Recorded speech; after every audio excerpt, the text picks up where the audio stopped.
Everyone, it's been a while. Burning Spearhead here again with another Pokemon Black and White Wi-Fi battle against a fellow YouTuber, Jack, with lots of Ks, 3. He's a very cool guy. If you're not subscribed to him, please do, because he's Australian, which is pretty cool, and he uploads regularly, unlike me. But it's kind of a fun match. Had it a very long time ago, but he leads off with Pupitar, and as I've got Crobat, I'm pretty sure he's going to want to send up Stealth Rocks because I've got half my team is actually weak to them, which is kind of an oversight that could have cost me the match. But he actually tries to Dragon Dance instead, so I mean that's fine by me. I go for the U-turn, think he would want to switch, but he doesn't. So now, predicting the Stone Edge, I sent in Metagross, because I know Metagross can take Stone Edges from Pupitar's, well, from anything to be honest. Except, like, I don't know, +6 things with Choice Band. I don't know. I reckon it could still take one, but I do take that Stone Age very, very nicely. I go for Meteor Mash here, but I miss. I don't know how much a Meteor Mash would have done, but an Earthquake doesn't take me out, even though it's stab super effective. I have max HP on this Metagross, which is why that Pupitar survives.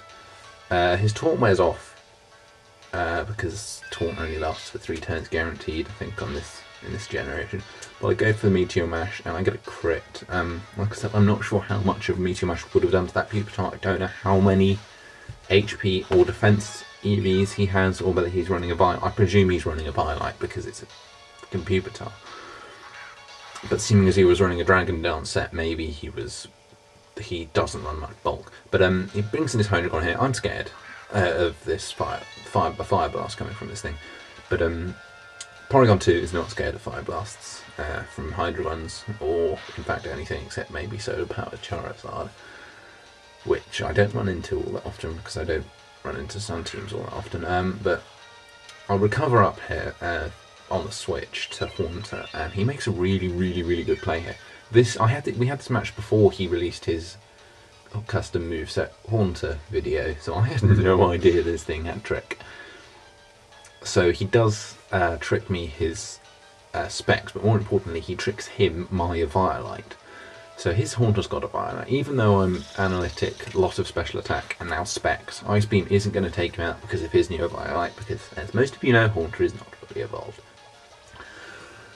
But even without Sludge Wave, Porygon 2's special defense is pretty damn good, so I do live that with just over half and take his Haunter out with an Ice Beam. It's still it was an incredible play, still, but didn't really matter, I suppose, because I basically sack Porygon 2 here, because without its Violite I don't really see much use for it. I'd rather have, I mean, even though Metagross resists the Retaliate, I don't think it would want to take 2, especially one with the double base power from the, and it's Stoutland. It's got the most powerful Retaliate, like, in the game, almost, I'd say. It's the best user of Retaliate in the game.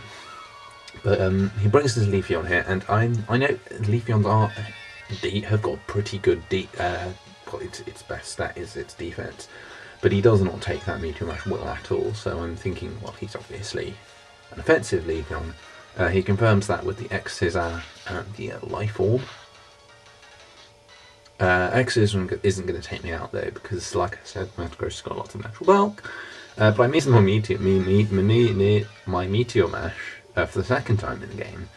But just like last time, I go for Bullet Punch this time though, and just like last time, I get a crit just after missing my Meteor Mash. So I mean, I don't think that would have KO'd based on how much a Meteor Mash did,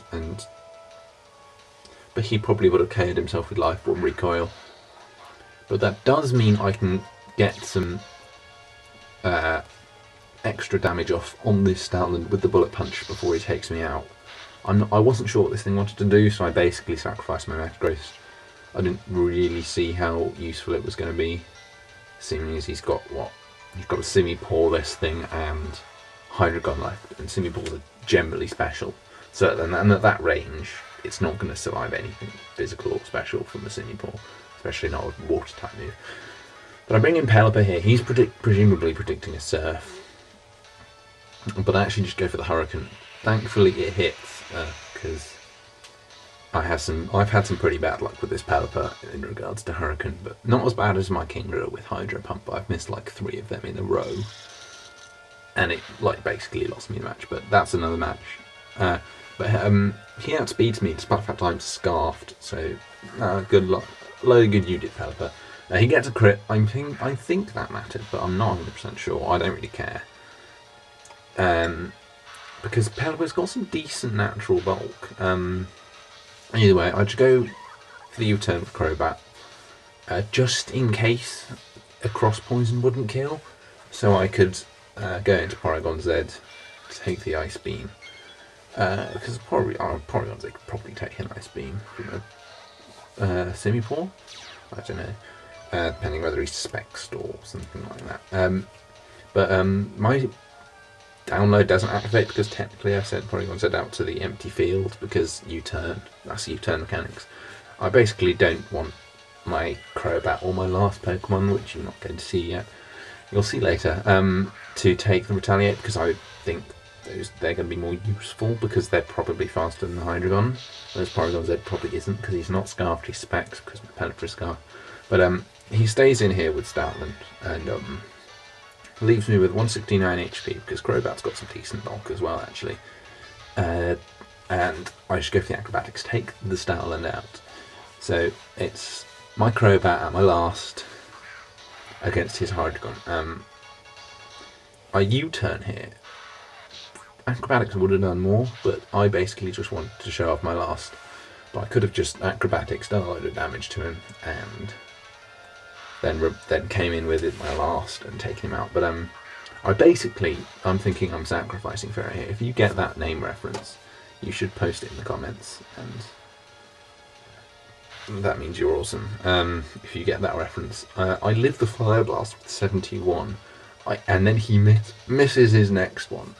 If he had hit that, it would have taken me out, but I'm pretty sure Acrobatics would have KO'd